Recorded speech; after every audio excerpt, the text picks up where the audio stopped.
Welcome to the Tampa Bay Arts Passport podcast. It's our new podcast. Congratulations, you found us.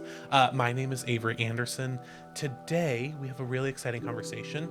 We get to speak with Susana Cordón, who is currently in the Straz Center's production of Dracula, a comedy of terror. What I love about speaking with artists is often you get to see kind of the duality living within them. This show in particular really exemplifies that because it's not just scary Dracula, it's also comedy, it's heart, it's camp, and she really dives into what that's been like as a performer, the joy of getting to hear people laugh. And then also we nerd out over Audra McDonald for probably way too long, but also we could nerd out about Audra McDonald for forever. So enjoy, tune in, and welcome to the Tampa Bay Arts Passport podcast. All right, I am so excited to be here talking with Susana Cordón, who is currently in the Straz Center's production of Dracula, a comedy of errors. How are you? I'm so happy to be here. Oh my gosh, so happy. I love it. You are newly in town for the show. This is your first time in Tampa Bay. What are your first impressions of our beautiful, sunny, beachy city? I mean, it is really beautiful. I did forget an umbrella, and that was a rookie mistake. The moment I got off of the plane, it was pouring down, and I said, "Oh, I've made a dire mistake." Florida was like, welcome to our soppy, soaky weather. Exactly. I did have a moment where I thought, will I ever be dry here? No, Will you I actually ever be won't. dry? Okay, so this is good. I'm just telling you now, there'll always be a little moisture around you now. A little damp. But with your curls, it's gonna be great. It's gonna be all you've ever wanted. Love them. The curls are going to thrive. The curls are going to thrive. This is not a hair podcast, although we could talk about both of our curls for days. But this is about you and your time at the Straz. So I just want to start big picture question. We'll ease into it. You are an actress. What drew you into theater in the first place? What was that calling that got you to the stage? I was about 13 and I had been given a tour of a performing arts school, and I thought, this is crazy. This is so High School Musical. I'm never going to do this. I thought, this is wild, people pretending and in costume. And then I took my first voice lesson, and there was something about it that it was just a joy. It was just, and then once I was able to get into the community aspect of it, I was like, oh, this is a family. We are all like-minded, brave people that are telling stories in a kooky way, and I just got bit by the bug. And I've been doing it ever since, and I went to college for it, and it was one of those things when I was prepping for college, I was like, I can't see myself doing anything else. And I don't want to do anything else. And I think it's just the community and the telling of the stories that is just, it's something special. I think community is such an important thing, and it's what we at the Arts Passport talk about all the time of in today's world, we just want to be connected with people. And I think art, and particularly theater, because it's such a vulnerable art form, it forces you to kind of relate to one another in a way that you normally wouldn't, Absolutely. So as someone that got into it at a young age, what was that like of searching for community and then finding it within this artistic community? What did that feel like when you finally were like, oh, I'm home in some ways? I think it was just the joy of having somewhere to go, something to work towards. That performing arts school became a safe haven. It became where all my friends were. They became the people that I wanted to tell the first time that something amazing happened, or if I booked a role, or and I wasn't afraid to be exactly what I was that day, whether I was sad or tired or something was happening at home, or I could just be myself and unapologetic about it. And also we could, you know, pretend to be animals and sing songs, and it's a crazy atmosphere. And it's also I wouldn't change it for the world, Mm, you know? I think it's so wonderful when you can find spaces, especially now and in Florida, where you can just be who you are and you are accepted for that. And so I'm so glad that you found that space within the theater. Totally. Okay, let's talk about Dracula a little bit. Okay. You are playing Lucy. So Yes. maybe tell me a little bit about Lucy, and then this Dracula is maybe not what people expect. This is campy, chaos, fun Dracula. This is not like I'm going to suck your blood and scare you, Dracula. So, Okay. what were your first initial thoughts around the role and this production? Interesting. So when I first read the title, I was like, what's happening? And then I read the script, and I was laughing reading the script.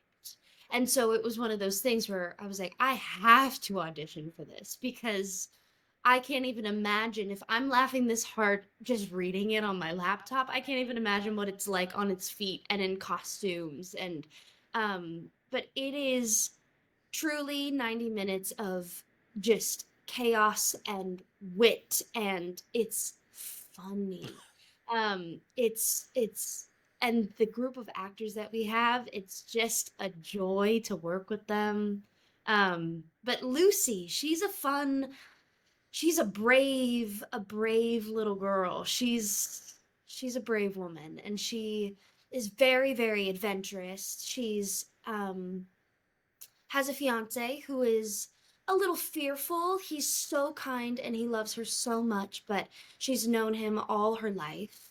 Um, and she's excited to marry him, but she's also wondering, what it would feel like to go through life with a partner that was ready to jump in, you know, head Mm. first into the ocean with her instead of just watching from the shore. Um, but yeah, she is incredibly brave. She was a microbiology major at Oxford, so Oh, she's incredibly smart. She loves nature. Um, yeah, she loves adventure, and I can relate to that. Yeah, have you learned any microbiology verbiage slang you want to lay down and teach us? absolutely not. I've looked into it a little bit, but absolutely not. Lucy skated through those courses. She didn't. It was already It there. was It already was there. already It was ingrained. so It was deep already rooted.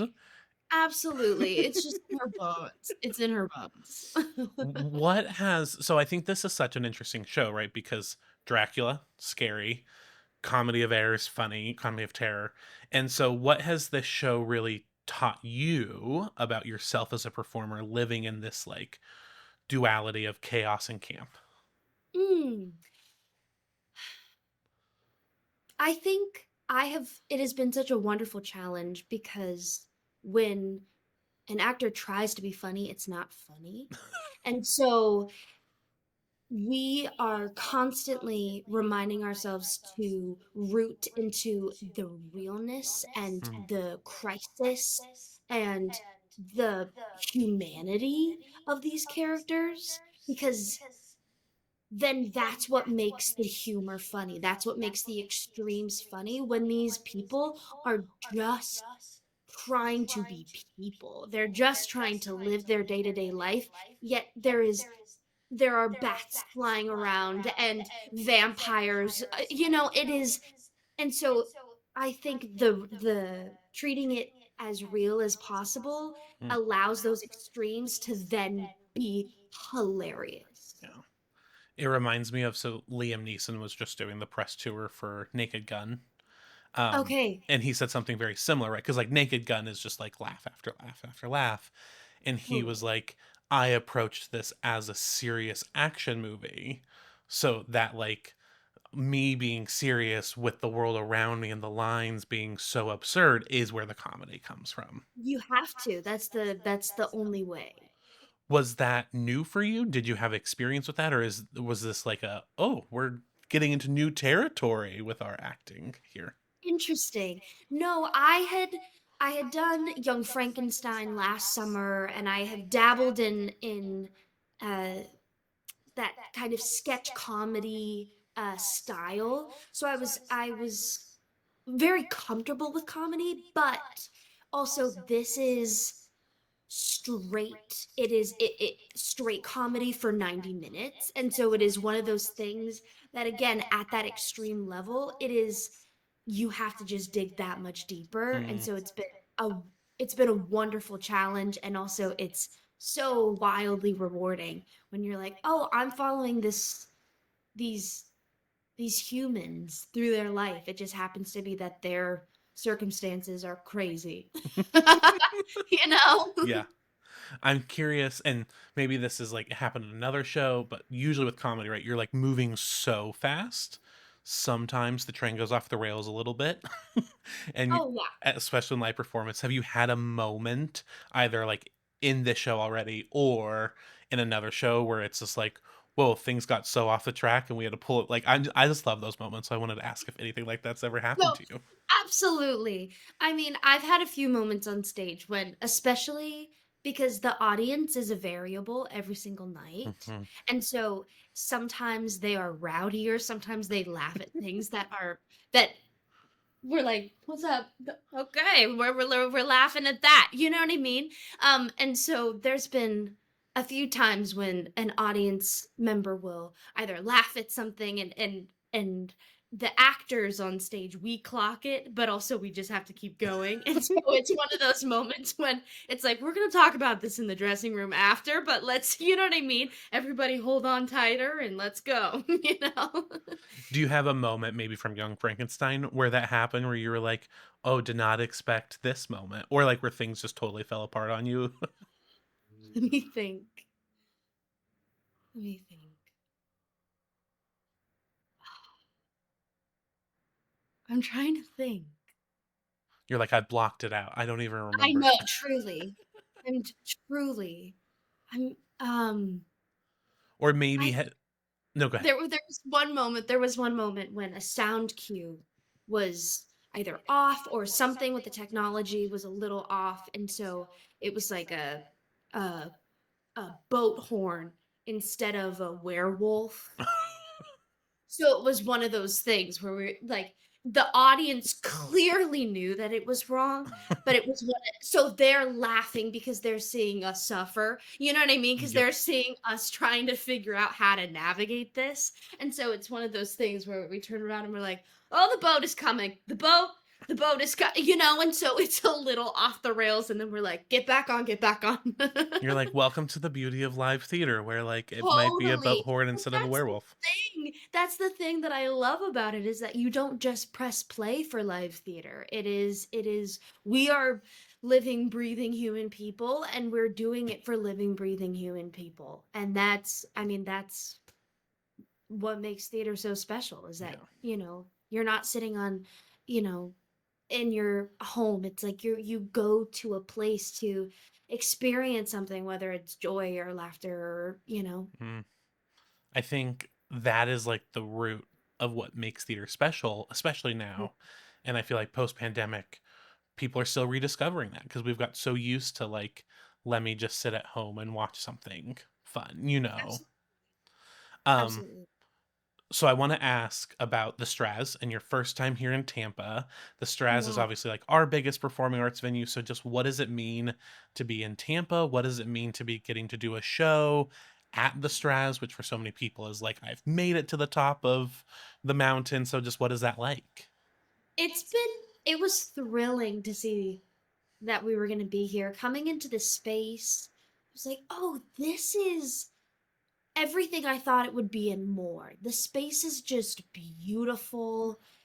It's also amazing hearing people that I've worked with in the past and friends. They're like, "That was the theater that I grew up in," Mm, or "That's the theater that I saw all the touring. I saw my first Broadway show touring." And it feels wildly special because I feel like I am just at the hub of a place of creation here. Because again, I've never been to Tampa before, but it does just feel like a um, incredibly special and prized theater, and I feel honored to be able to, you know, be looking at it right outside of my window, and that's where I get to go to work, and yeah, it's really thrilling.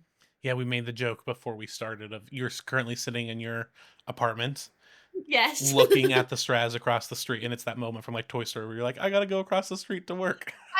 I have to drive all the way to work.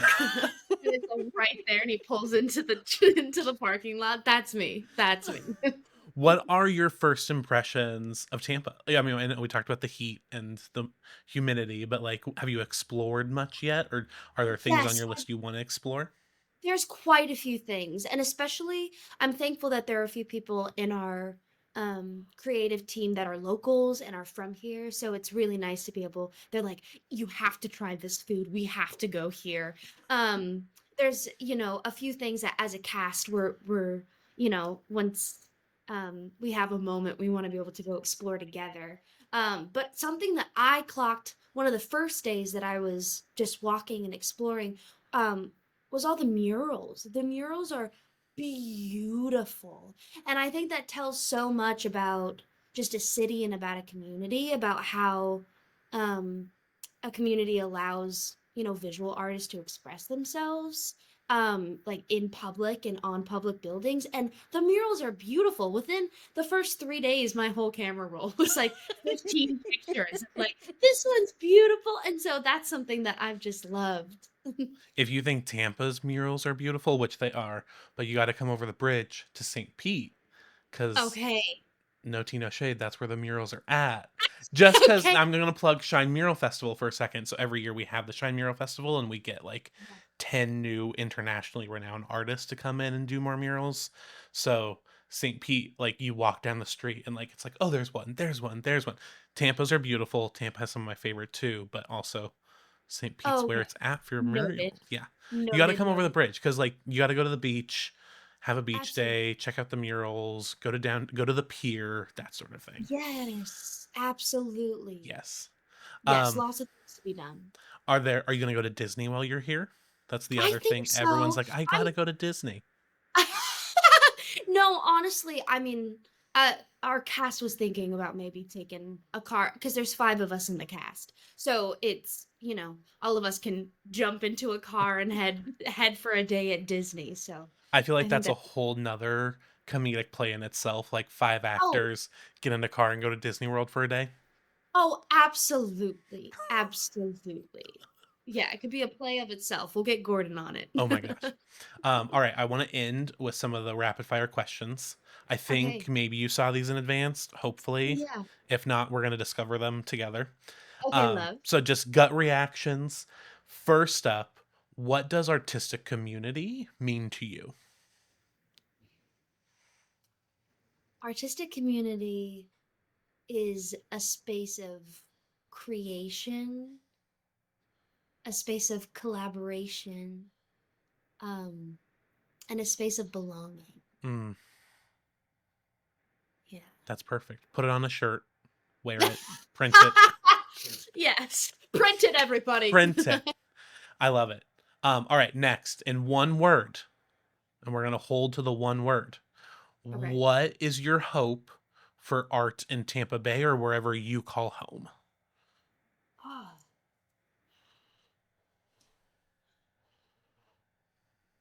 explore. Hmm. Okay, now you can explain your word if you want. Now that we've done the one word. Now that we've done it, I think there's just so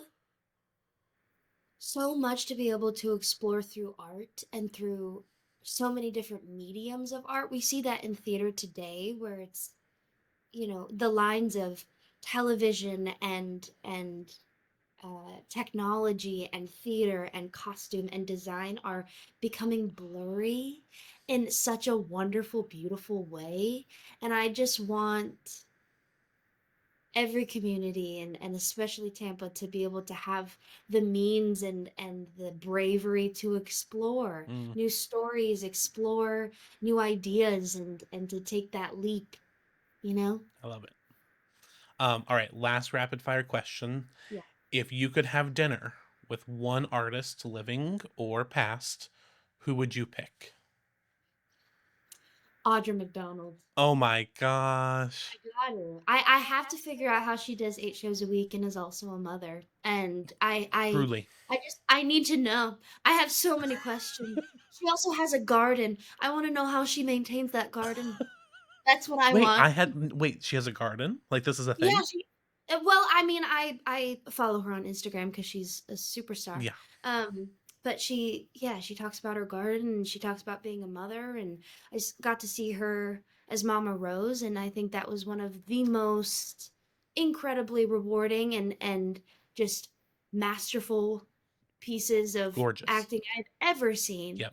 And I saw her on a Wednesday night, Yep. and after Rose's turn, everybody This was is a on their standing feet for ovation. Yeah. minutes, and it was goosebumps everywhere. Yep.